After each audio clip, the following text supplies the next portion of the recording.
시편 150번째 시간입니다. 오늘 말씀은 시편 129편 1절부터 8절입니다. 4절, 5절, 2절 말씀을 합독하고 시편 129편 전체를 보도록 하겠습니다. 자, 그러면 시편 129편 4절, 5절, 2절 말씀을 한 목소리로 합독하도록 하겠습니다. 여호와께서는 의로우사 악인들의 줄을 끊으셨도다. 무릇 시온을 미워하는 자들은 수치를 당하여 물러간지어다. 이스라엘에게서 성전이라는 것은 되게 중요한 겁니다. 하나님을 만날 수 있는 하나님의 임재가 있는 아주 중요한 것입니다. 그 성전은 결국 오실 메시아와 연관되어 있습니다. 이스라엘 백성들은 성전을 순례하면서 그 성전의 참 의미를 찾기 위해서 노력했습니다. 그때 쓰여졌던 시가 이 성전 순례시라고 보시면 됩니다. 시편 120편부터 134편까지 총 15편의 성전 순례 시편을 모아놨습니다. 그 중에서 오늘은 10번째 시인 129편을 보게 될 것입니다.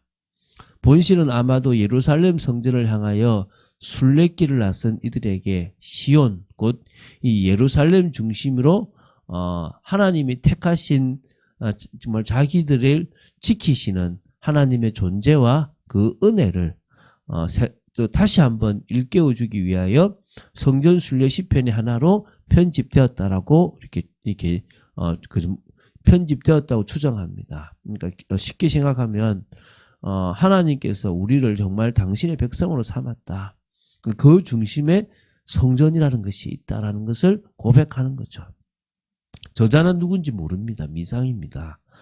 본시는요, 분열 왕국 시대 성전이 있는 남유다 왕국을 이렇게 싫어했던 북이스라엘의 파멸을 염두에 두고 지은 시로 보는 견해가 사실이 있습니다. 그러나 대부분의 경우는 이게 BC 538년쯤 다시 말하면 바벨론 포로 해방으로부터 시작된 포로기환의 감격을 체험한 한 익명의 시인이 이스라엘 민족이 과거 거듭하여 이방인들에 의해서 굴욕당했던 그런 가운데서부터 하나님께서 구원해 주신 그런 여러 사실들에 대해서 하나님의 은혜라는 것을 선포하고 또 그 중심에 시온, 예루살렘이 있다는 것을 고백하는 시온시라고 보시면 됩니다. 자, 그래서 형식과 주제, 의도 등에서 여호와를 의지하는 자를 지키시는 여호와에 대한 이 순례자의 고백과 간구를 볼 때는 시편 125편과 좀 유사한 부분도 사실은 있다라고 이렇게 봅니다. 여기까지가 이제 우리가 이 시에 대해서 좀 서론적으로 이해해야 될 부분이고요. 자, 그럼 시편 129편의 내용을 좀 구체적으로 살펴보겠습니다. 두 부분으로 나눌 수 있습니다. 8절이니까 길지 않으니까, 그죠? 첫 번째가 1절부터 4절까지인 전반부고, 후반부가 5절부터 8절까지라 그럽니다. 딱 반 나눴다고 보시면 되겠죠. 전반부는요, 이 비유적인 표현을 사용하여 이스라엘의 대적들이 이스라엘의 역사 초기부터 그들을 여러 번 압제했지만 의로우신 하나님께서 이스라엘의 대적들을 심판하셨고요. 그것 때문에 하나님은 결국 이스라엘을 지키시는 분이 되었다라는 부분을 회상하고 있습니다. 한번 읽어보고 하겠습니다.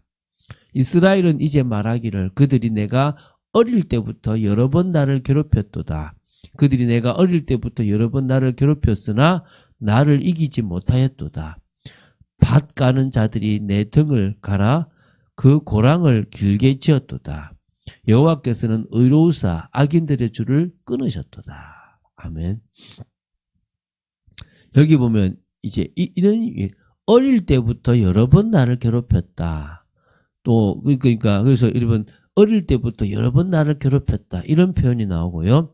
밭 가는 자들이 내 등을 갈아 그 고랑을 길게 지었다. 이런 표현이 있습니다. 그래서 이스라엘에 대한 대적들의 박해가 여러 번 빈번했다. 그리고 그 강도가 정말 이렇게 그 등을 갈아서 그 고랑을 길게 지을 정도로 아주 강한, 얼마나 아프겠습니까? 그 정도로 힘들었다라는 부분을 지금 느끼게 해주는 부분입니다. 그래서 여기서 지금 어릴 때라고 하는 것은 말 그대로 나이가 어린 그런 때가 아니라 역사의 초기라고 보시면 되는 거예요. 한 사람의 어떤 장성한, 그러니까 인생을 본다면, 그것을 한 나라로 본다면, 어릴 때라는 것은 역사의 초기가 되는 거고, 그리고 이제 노년이 되면은 역사의 말기가 된다고 보시면 되겠죠. 이스라엘이 시작 때부터 여러 번 수없이 이스라엘을 괴롭혔습니다. 물론 그게 하나님의 진노이기도 하고 심판이기도 하고 또 저주이기도 한 거죠. 우상숭배에 대한 결과란 말입니다. 물론 그렇지만 결국은 회개하고 돌아선 이스라엘을 늘 돌보시고 지키신 분은 하나님이라는 거예요. 여러분 아시지 않습니까? 그렇죠? 그런 의미에서 2절에 나오지 않습니까?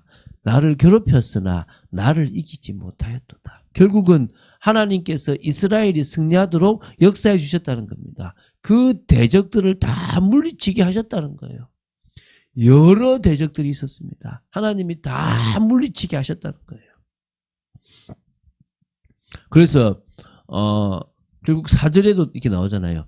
여호와께서는 의로우사 악인들의 줄을 끊으셨도다. 그렇게 핍박하는 그 악인들의 가장 핵심을 끊어버렸고 모든 것을 멸하셨기 때문에 결국은 하나님께서 승리하게 하셨다는 거예요. 성도는요, 하나님의 은혜를 입고 그분의 백성된 자로서요, 이 세상과 어둠이 던져지는 수많은 고난 가운데서 얻게 될 이 고난의 흔적을 결코 두려워하지 말고요, 오히려 그것을 기쁨으로 감당할 만큼 믿음의 사람으로 서게 되기를 바랍니다. 자, 그래서요, 이 전반부 이스라엘을 지키시는 여호와에 대한 그런 순례자의 회상이요, 결국은 노래로 이어지고, 결국 그것이 하나님을 기쁘시게 할 줄로 믿습니다. 자, 이제 후반부입니다. 5절부터 8절입니다. 앞의 사실에 근거하여 볼 때, 물론 이스라엘의 모든 대적들은 항상 파멸되게 되어 있다는 것을 선포하는 겁니다. 뭘 쳐다보면서요? 시온을 쳐다보면서. 무엇을 쳐다보면서요? 성전을 쳐다보면서 오실 메시아를 생각하며 완전히 회복될 날이 있을 거다라는 소망을 가지고 있는 거예요. 무릇 시온을 미워하는 자들은 수치를 당하여 물러갈지어다. 그들은 지붕의 풀과 같을지어다. 그들은 자라기 전에 마르는 것이라. 이런 것은 베는 자의 손과 묶는 자의 품에 차지 아니하나니 지나가는 자들도 여호와의 복이 너에게 있을지어다 하거나 우리가 여호와의 이름이 너에게 축복한다 하지 아니하느니라. 의미 없다 이 말이죠, 여러분. 여러분, 시온을 미워하는 자들은 수치를 당하여 물러간대요. 이 시온은 이스라엘을 의미합니다. 하나님의 백성을 미워하고 핍박하는 자들은 결국 그것만큼 수치를 당하고 물러가게 되어 있다는 것입니다. 어느 편이냐? 6절에 지붕에 풀 같대요. 지붕에.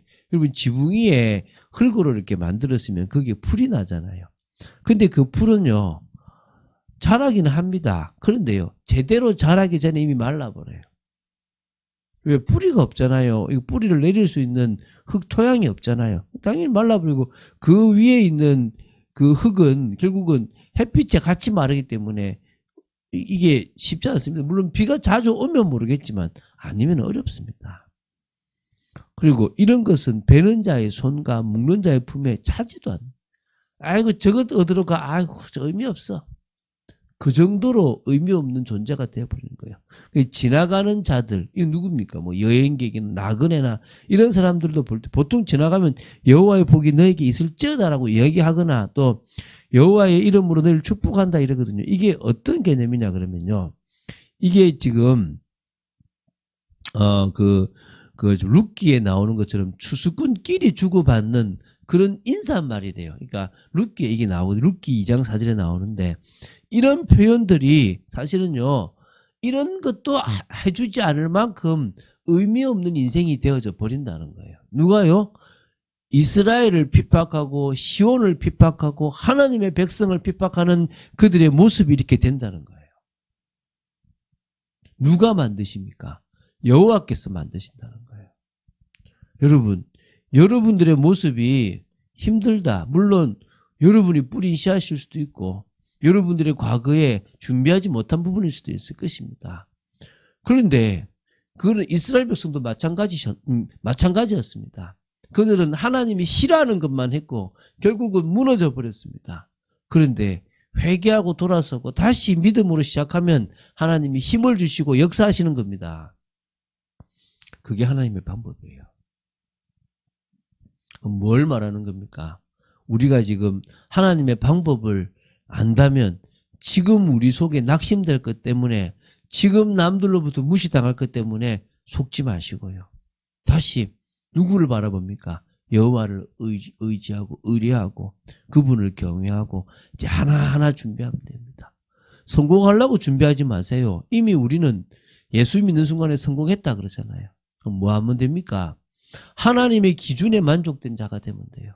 그게 의에 줄이고 목마른 겁니다. 하나님이 원하시는 그 의를 우리가 채울 수 없기 때문에 예수님이 채우신 거잖아요. 그래서 우리는 예수를 믿는 겁니다. 오늘 그 믿음이 여러분에게 있게 되길 바랍니다. 그 사실적인 은혜가 있게 되길 바랍니다. 그 축복이 여러분들에게 사실적이게 되길 바랍니다. 그래서 우리는 날마다 그 의를 채우기 위해서 하나님 앞으로 나아가는 거예요. 의에 줄이고 목마르기 때문에 늘 은혜를 받는 자리로 나아가는 겁니다. 그게 우리가 해야 될 가장 중요한 겁니다. 오늘 그런 축복을 사실적으로 누리는 여러분 되시기를 주 예수 그리스도 이름으로 축원드립니다.